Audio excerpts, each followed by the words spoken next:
नमस्कार सबको, जय मसीह। एक बार फिर से आज एक नई वीडियो के साथ, परमेश्वर के वचन के साथ आज मैं फिर आपके बीच में आया हूँ। तो आज हम फिर एक वचन को पढ़ने जा रहे हैं, प्रेरितों के काम उसका 24 अध्याय को। तो यहाँ पर परमेश्वर का वचन किस आधार पर हम लोगों से बात करता है, तो हम वचन में पढ़ेंगे और उसके बाद हम समझेंगे। तो उससे पहले हम प्रार्थना करेंगे। धन्यवाद करते हैं प्रभु यीशु मसीह आज के इस समय के लिए। प्रभु मेरे खुदाबंद पवित्र पिता, मैं आपका धन्यवाद करता हूं। प्रभु आपने हमारे जीवनों के लिए, हमारी आत्माओं के लिए आपने आशीष किया, हमें बुद्धि और ज्ञान और समझ बख्शा। प्रभु आपने प्रभु हमारे जीवनों को इस योग्य समझा कि हम आपके राह पर चल सके, आपके वचनों पर चल सके और एक पवित्रताई के साथ चलने के लिए मदद कर प्रभु जी। और आपका सामर्थ हमारे जीवनों में पूरा हो जाए। प्रभु हमें आशीष दे, आनंद दे, स्तुति, प्रशंसा और शांति हमारे मुख से होती रहे। प्रभु जी जो भी वचन पढ़ते हैं उस वचन के आधार पर हमसे बातचीत करें प्रभु, और आपका वचन हमारी बुद्धि के लिए, हमारी आत्मा के लिए, हमारे जीवन के लिए शांति दे प्रभु जी और आशीष दे। प्रभु आज हम आपके वचन को सीखें, पढ़ें और समझें और हमें बुद्धि मिले प्रभु, आशीष मिले। सारी बातें प्रभु यीशु के नाम से मांगते हैं, आमीन। तो आइए हम प्रभु के वचन को पढ़ेंगे। यहाँ पर लिखा है, 5 दिन के बाद हनन्याह महायाजक, कैपुर्नियो और तिरलुलुस नामक किसी वकील को साथ लेकर आए। उन्होंने हाकिम के सामने पौलुस पर नालिश की। जब वह बुलाया गया तो तिरतुल्युस उस पर दोष लगाकर कहने लगा, हे महामहिम फेलिक्स, तेरे द्वारा हमने बड़ा कुशल होता है और तेरे परवंश से इस जाति के लिए अनेक बुराइयां सुधरती जाती हैं। उसको हम हर जगह और हर प्रकार से धन्यवाद के साथ मानते हैं, परंतु इसीलिए कि तुझे और दुख नहीं देना चाहता, मैं तुझसे विनती करता हूँ कि कृपया करके हमारी 2-1 बातें सुन ले, क्योंकि हमने इस मनुष्य को उपद्रवी और जगत के सारे यहूदियों में बुलवा करने वाला और नासनियों के कुपुत का मुखिया पाया है। उसने मंदिर को अशुद्ध करना चाहा, पर हमने उसे पकड़ लिया। हमने उसे अपनी व्यवस्था के अनुसार दंड दिया होता, परंतु पलटन के सरदार लूसियास ने उसे जबरदस्ती हमारे साथ हाथ से छीन लिया और मुद्दइयों को तेरे सामने आने की आज्ञा दी। इन सब बातों को जिनके विषय में हम उस पर दोष लगाते हैं, तू आप ही उसको जांच करके जान लेगा। यहूदियों ने भी उसका साथ देकर कहा, ये बातें इसी प्रकार की हैं। तो परमेश्वर का वचन यहाँ पे कहता है, आगे यहाँ पे लिखा है कि लोगों का जो क्रोध था वो यहाँ पर कम नहीं हुआ, पहली बात।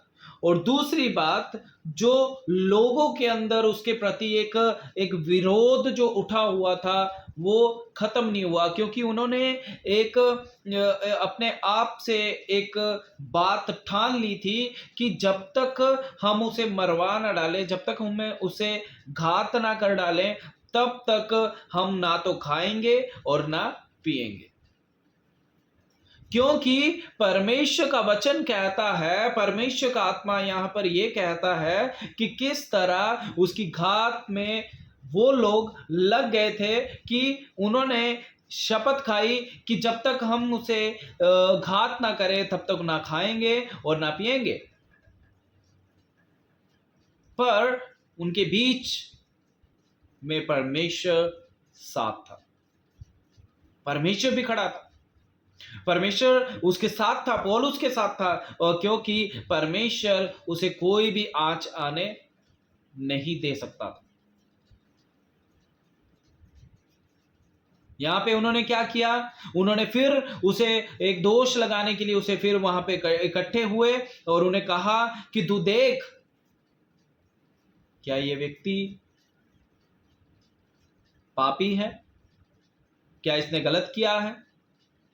क्या इससे बुराई हुई है? तू जांच, तू देख। परमेश्वर अपने बच्चों को कभी भी गलत होने नहीं देता। इंसान आज अपने आप से गलत हो जाता है, अपने आप से बुराइयां करना शुरू कर देता है, अपने आप से बुरे काम करना शुरू कर देता है, अपने आप से बुरे कदम उठाता है, अपने आप से हर एक कुछ काम करता रहता है। पर परमेश्वर कभी भी अपनी संतान को बुरा करने नहीं देता, ना उसके साथ बुरा होने देता है। क्योंकि परमेश्वर का वचन कहता है, दूसरों पर दोष लगाने से पहले अपने आप को देखो, दूसरों को उंगली उठाने से पहले अपने आप को देखो। क्योंकि वचन कहता है, वचन में लिखा है, अपने भाई की आंख में तिनके को निकालने से पहले अपने आप को जांच ले कि तेरा जीवन कैसा है। आज दूसरों के अंदर बहुत सारी कमियां देखते हैं, आज दूसरों के अंदर बहुत सारी बुराइयां देखते हैं, आज दूसरों के अंदर हम हर एक बातों को देखते हैं जो अपने अंदर नहीं दिखती। क्या इंसान को अपने अंदर की बुराई दिखती है? क्या इंसान को अपने अंदर का वो पाप दिखता है? क्या इंसान को वो चीजें दिखती हैं जो वो कर रहा है? कभी नहीं दिखती। अगर वो गलत भी कर रहा है ना, तब भी उसे अच्छा लगता है, नहीं यार मैं तो अच्छा ही कर रहा हूँ, नहीं यार मेरे साथ तो ऐसे ही हो रहा है, मैं तो बहुत महान हूं, मैं तो बहुत अच्छा हूं। वचन यहां पे कहता है, तू कुछ मत बोल, तू शांत रहे, क्योंकि परमेश्वर का आत्मा तेरे अंदर होके तुझसे बुलवाएगा तूने क्या बोलना है।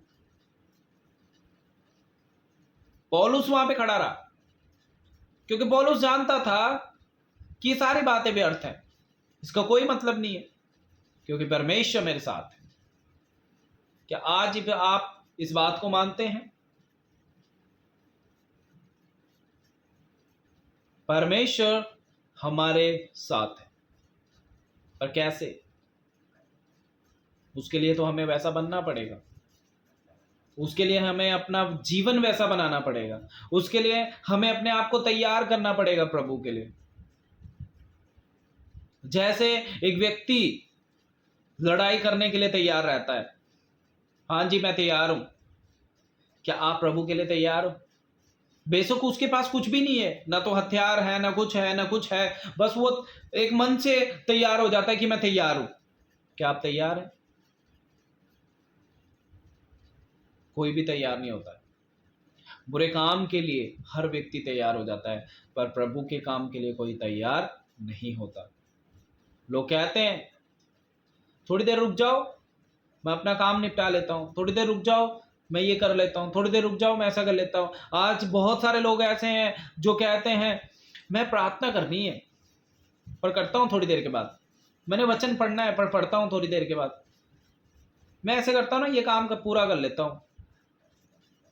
वैसा करते करते करते करते हम प्रभु का काम भूल जाते हैं। हम ये भूल जाते हैं यार मैंने प्रार्थनाएं करनी थी, मैं ये भूल जाते हैं मैंने यार वचन पढ़ना था, मैं भूल जाते हैं यार मैं प्रभु के साथ ऐसा कर रहा हूं। क्योंकि वचन कहता है जब तक तुम अपने जीवन को नहीं बदलोगे ना, अपनी सोच को नहीं बदलोगे ना, तुम्हारा जीवन नहीं बदलेगा। तुम नहीं बदलोगे। चाहे तुम कितनी प्रार्थनाएं कर लो, चाहे तुम कितने वचन पढ़ लो, चाहे तुम कितने भी अच्छे काम कर लो, कुछ भी कर लो तुम,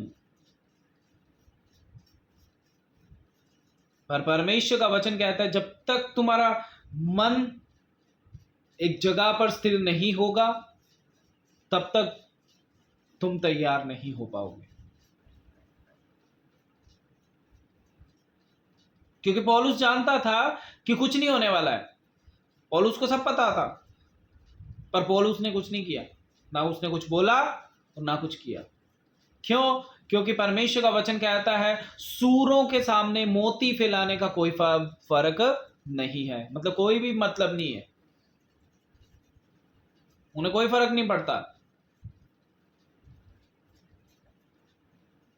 पर सबसे बड़ी बात यह है कि हम कहां और किसके सामने खड़े हैं, हम क्या कर रहे हैं। आज अपने जीवन को जांच कर देखो, हम क्या कर रहे हैं, हम कहां पर हैं और क्या करना चाहते हैं। आज लोगों को यही नहीं पता मैं अपने जीवन में करना क्या चाहता हूं। आज लोगों को यही नहीं पता कि मैं कहां जाना चाहता हूं। कंफ्यूज रहते हैं, बहुत सारे लोग कंफ्यूज हैं आज इस दुनिया में। मैं क्या करूं, मैं कहां जाऊं, मैं कैसे करूं। परमेश्वर अपने लोगों की देखभाल करता है, अपने लोगों की रक्षा करता है। आज बहुत सारे लोग ऐसे बोलते हैं हम तो प्रभु की रक्षा कर लेंगे। इंसान प्रभु की रक्षा नहीं कर सकता, प्रभु इंसान की रक्षा करता है, प्रभु इस दुनिया की रक्षा करता है। तो मेरा बोलने का मतलब यही है, आज अपने आप को कहीं भी खड़ा करके देख लो, अपने आप को कहीं किसी के पास भी खड़ा करके देख लो, जो प्रभु के राह पर चलेगा वो परमेश्वर का जन कहलाएगा। प्रभु के पीछे चलना है। पौलुस उन लोगों को नहीं देख रहा था, पौलुस सिर्फ प्रभु को देख रहा था। क्योंकि पौलुस कहता है अगर मैं प्रभु को देखता तो जीवन पाता, अगर मनुष्य को देखता तो अपने जीवन को नाश होते देखता। तो प्रभु यहां पर यही कहता है, उस पर कोई भी दंड की आज्ञा नहीं लगी, उस पर कोई कुछ नहीं हुआ, उस पर कोई दोष नहीं लगा, क्योंकि वो प्रभु उसके साथ था। और परमेश्वर का वचन कहता है लोग उसे अपनी व्यवस्था के अनुसार दंड देना चाहते थे, पर परमेश्वर का वचन कहता है प्रभु अपने अनुसार उसके जीवन में काम करना चाहता था। तो प्रभु यहाँ पे इस वचन में यही बात कह रहा है, हमें बहुत निडर और बहुत भय के साथ प्रभु के पास खड़े होना है।